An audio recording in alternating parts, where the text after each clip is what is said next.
O ano de 2026 começa com Vladimir Putin enfrentando a situação mais delicada de suas mais de 2 décadas no poder. Enquanto a guerra na Ucrânia completa seu 4º ano sem sinais claros de resolução, a Rússia enfrenta pressões sem precedentes em múltiplas frentes. O homem que transformou a Rússia em um dos principais atores geopolíticos globais agora vê seu projeto de poder sendo testado como nunca antes.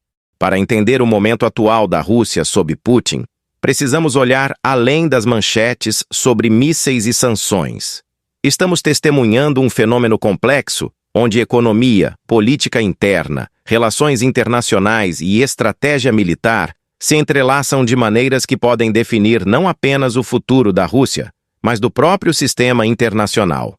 A economia russa apresenta sinais contraditórios que confundem analistas. Por um lado, Moscou tem demonstrado capacidade surpreendente de adaptação às sanções ocidentais mais severas já impostas a uma grande economia. O país mantém receitas de petróleo e gás através de uma complexa rede de intermediários, a chamada Frota Sombra, que transporta hidrocarbonetos russos para mercados globais contornando restrições. No entanto, os custos dessa adaptação são astronômicos e cada vez mais visíveis. A taxa de juros do Banco Central russo disparou para níveis alarmantes na tentativa de controlar a inflação galopante. Empresas russas enfrentam taxas de empréstimo que tornam praticamente impossível qualquer planejamento de longo prazo. O rublo experimenta volatilidade crônica, oscilando de acordo com desenvolvimentos militares e políticos. A indústria de defesa russa, que deveria ser o orgulho do regime, mostra sinais preocupantes de fadiga. Após anos de produção acelerada para suprir as necessidades da guerra, os estoques soviéticos estão se esgotando. A Rússia produziu milhares de tanques e veículos blindados desde o início da invasão, mas grande parte dessa produção envolveu a modernização de equipamentos antigos armazenados desde a Guerra Fria, não fabricação totalmente nova. Mais revelador ainda é o fato de que a Rússia tem sido forçada a buscar suprimentos militares de países como Irã e Coreia do Norte. Drones iranianos tornaram-se peça fundamental da estratégia russa de ataques de longo alcance contra infraestrutura ucraniana. Munição norte-coreana abastece a artilharia russa em níveis que seriam impensáveis há alguns anos. Para um país que se orgulhava de ser autossuficiente militarmente, essa dependência representa uma admissão implícita de limitações críticas. O custo humano da guerra permanece um dos segredos mais bem guardados do Kremlin, mas os números que vazam são devastadores. Estimativas ocidentais sugerem que a Rússia pode ter sofrido mais de 500 mil de baixas entre mortos e feridos. Mesmo levando em conta possíveis exageros, a escala de perdas humanas é sem precedentes para a Rússia pós-soviética. O sistema de recrutamento russo evoluiu de forma a minimizar o impacto político dessas perdas. O Kremlin evita cuidadosamente uma mobilização geral que afetaria as classes urbanas de Moscou e São Petersburgo, onde a oposição ao regime poderia se cristalizar. Em vez disso, confia em recrutas de regiões periféricas pobres, prisioneiros libertados em troca de serviço militar e cada vez mais mercenários estrangeiros. Esta estratégia cria uma situação onde a guerra permanece distante para a maioria dos russos que tem voz política, mas devasta comunidades inteiras em áreas marginalizadas. É uma solução temporária que armazena ressentimentos profundos para o futuro, mas que por enquanto permite a Putin manter estabilidade nas áreas que importam para a continuidade do regime. As relações internacionais da Rússia apresentam um quadro de realinhamento estratégico fundamental. A parceria com a China se aprofundou dramaticamente, mas os termos dessa relação mudaram significativamente. Pequim assumiu claramente o papel de parceiro sênior, ditando os termos comerciais e extraindo concessões que a Rússia anteriormente teria resistido. A venda de gás russo para a China ocorre a preços substancialmente abaixo dos praticados no mercado europeu antes da guerra. A Rússia tornou-se fornecedor de matérias-primas baratas para a máquina industrial chinesa, uma relação que alguns analistas comparam à dependência econômica que Moscou tanto temia evitar. Putin apostou que a China seria um contrapeso ao Ocidente, mas a realidade é que a Rússia está se tornando economicamente subordinada a Pequim. A aliança com a Coreia do Norte representa outro desenvolvimento surpreendente. O envio de tropas norte-coreanas para combater na Ucrânia marca a primeira vez em décadas que soldados norte-coreanos lutam em solo estrangeiro. Esta cooperação militar aprofunda laços entre dois dos regimes mais autoritários do planeta, mas também demonstra o quanto a Rússia precisou expandir sua busca por apoio militar. O relacionamento com o Irã passou por turbulência recente. As convulsões internas no Irã, com protestos massivos e instabilidade do regime, colocam em risco um fornecedor crítico de drones e tecnologia militar. A Rússia observa nervosamente enquanto o aliado iraniano enfrenta sua própria crise existencial, sabendo que a queda do regime em Teherã eliminaria uma fonte vital de suprimentos militares. A situação na Síria já representa um revés significativo para Putin. A queda de Bashar al-Assad, após anos de suporte militar russo, foi um golpe humilhante para o prestígio de Moscou. A Rússia investiu pesadamente em manter Assad no poder, usando a Síria como vitrine de sua capacidade de projetar poder globalmente. O colapso do regime sírio demonstra os limites do poder russo quando confrontado com múltiplas crises simultâneas. O episódio envolvendo a Venezuela adiciona outra camada de complexidade. A captura de Nicolás Maduro pelas forças americanas representou um momento de constrangimento para Moscou. A Rússia tinha investido bilhões na Venezuela, fornecendo armas, suporte político e assistência econômica. A incapacidade de proteger este aliado próximo das ações americanas expôs a retórica de Putin sobre defender parceiros como exatamente isso, retórica sem capacidade real de implementação a milhares de quilômetros de distância. A resposta russa ao incidente venezuelano foi reveladora. Moscou enviou navios de guerra para escoltar petroleiros na região. Mas além de gestos simbólicos, teve capacidade limitada de influenciar eventos. A Marinha Russa, embora modernizada em alguns aspectos, não tem capacidade de projetar poder sustentável no Caribe contra a oposição americana. O retorno de Donald Trump à presidência americana introduz incertezas significativas nas calculações de Putin.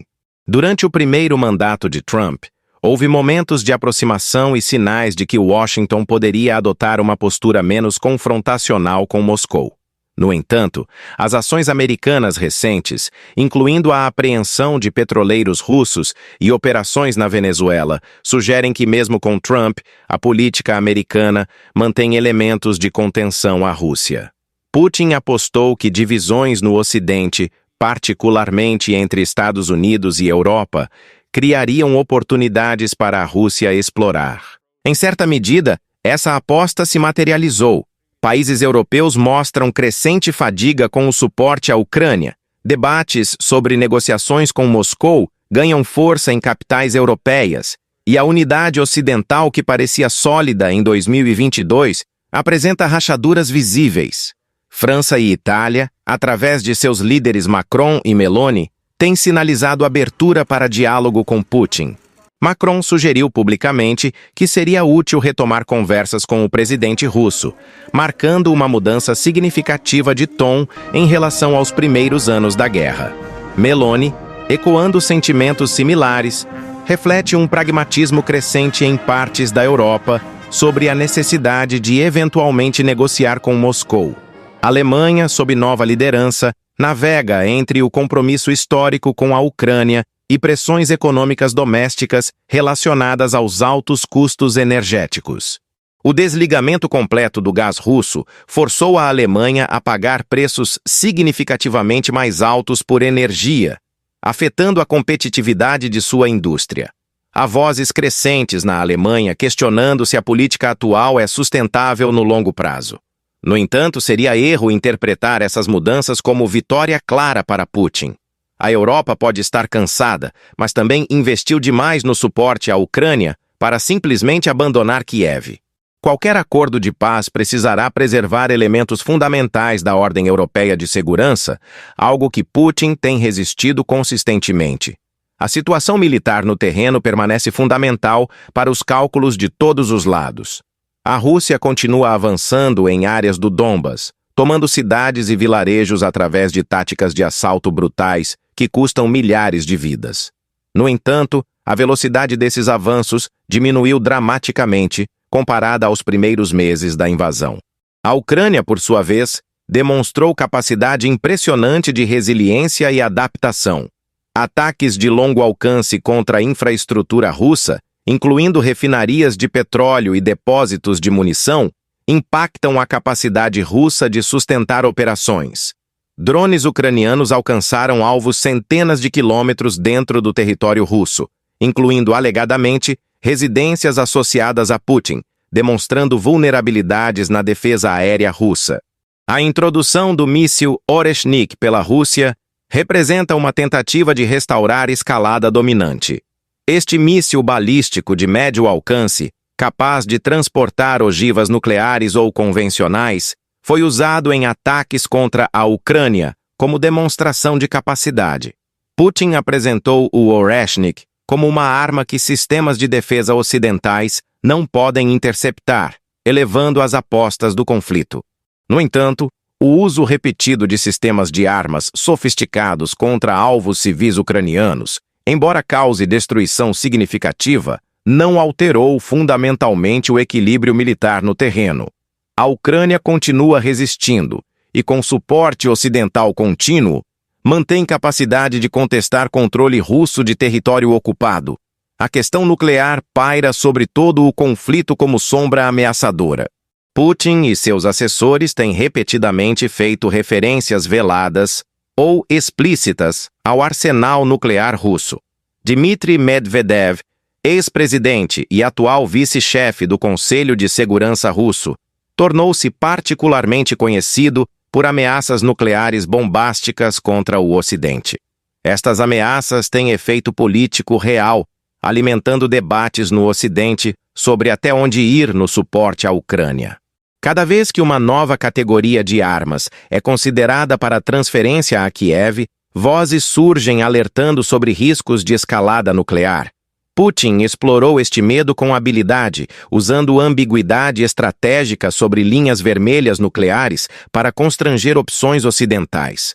No entanto, a eficácia desta estratégia diminuiu com o tempo. O Ocidente cruzou repetidamente supostas linhas vermelhas russas sem que Putin seguisse adiante com retaliação nuclear. Cada blefe chamado reduz a credibilidade de ameaças futuras. Analistas ocidentais avaliam cada vez mais que Putin compreende que o uso de armas nucleares cruzaria limiar que isolaria completamente a Rússia, potencialmente até da China. A política interna russa permanece opaca, mas sinais emergem de tensões crescentes abaixo da superfície. A elite russa, particularmente oligarcas afetados por sanções, mostra sinais de impaciência com a duração e custo do conflito. Figuras como Oleg Deripaska, um dos homens mais ricos da Rússia, têm feito comentários públicos criticando a gestão econômica, algo impensável em anos anteriores. O sistema de controle social que Putin construiu ao longo de 2 décadas mantém a população em geral passiva. Repressão contra a dissidência intensificou-se dramaticamente desde o início da guerra. Leis que criminalizam críticas ao esforço militar permitem prisões arbitrárias de qualquer um que questione publicamente a guerra. Meios de comunicação independentes foram fechados ou forçados ao exílio, deixando apenas propaganda estatal para consumo doméstico. Mas mesmo sistemas repressivos enfrentam limites. Regiões russas, particularmente áreas periféricas de onde vem a maioria dos recrutas, sofrem com esvaziamento demográfico de homens jovens. Comunidades inteiras perderam gerações de jovens que morreram ou foram gravemente feridos na guerra. O ressentimento nessas áreas, embora silenciado publicamente, representa passivo político de longo prazo para o regime. A questão da sucessão em Moscou permanece completamente sem resposta. Putin consolidou o poder de tal forma que não há sucessor óbvio ou mecanismo institucional claro para a transição. Aos 73 anos, embora aparentemente saudável, Putin não é imortal. A ausência de planejamento sucessório visível cria instabilidade potencial, pois ninguém sabe o que aconteceria com a Rússia após Putin. Alguns especulam que figuras como Nikolai Patrushev, secretário do Conselho de Segurança, ou outros Siloviki, membros do aparato de segurança, poderiam assumir. Outros acreditam que uma transição pós-Putin inevitavelmente envolveria lutas internas brutais entre facções da elite. Esta incerteza afeta cálculos de longo prazo de todos que lidam com a Rússia. Para o Brasil e outros países em desenvolvimento, a situação russa oferece lições importantes sobre os limites de estratégias de confronto com a ordem internacional estabelecida. A Rússia tentou usar força militar para redefinir sua esfera de influência e desafiar normas internacionais sobre soberania territorial. O resultado tem sido isolamento parcial, custos econômicos massivos e dependência aumentada de parceiros que ditam termos desfavoráveis. Ao mesmo tempo, a capacidade da Rússia de resistir a sanções sem precedentes demonstra que grandes economias com recursos naturais abundantes têm mais resiliência do que muitos previram. O colapso econômico catastrófico que alguns analistas ocidentais previram não se materializou. A Rússia adaptou-se, encontrou novos mercados e desenvolveu esquemas elaborados para contornar restrições. A guerra também expôs fragilidades na ordem internacional liberal. A incapacidade do sistema da ONU de prevenir ou resolver o conflito, a fragmentação do consenso ocidental sobre como responder e a ascensão de um bloco alternativo centrado em China e Rússia sugerem que o mundo está transitando para uma ordem mais multipolar e potencialmente mais instável. Olhando para o futuro imediato, vários cenários permanecem possíveis. Um envolve prolongamento do conflito atual por anos, com avanços russos lentos, mas constantes no Donbas, enquanto a Ucrânia recebe suporte suficiente para evitar colapso, mas não para recuperar território significativo. Este cenário de congelamento do conflito poderia eventualmente levar a negociações sobre cessar-fogo que deixam questões fundamentais sem resolução. Outro cenário envolve escalada adicional, seja porque Putin aposta em ofensiva decisiva ao custo de mobilização geral, ou porque o Ocidente decide fornecer à Ucrânia capacidades que alteram dramaticamente o equilíbrio militar. Qualquer destes desenvolvimentos poderia levar à intensificação perigosa do conflito com consequências imprevisíveis. Um terceiro cenário, menos discutido, mas não impossível, envolve mudança de regime em Moscou, precipitada por eventos internos. Embora o sistema de Putin pareça estável, a história mostra que regimes autoritários podem colapsar rapidamente quando condições certas convergem.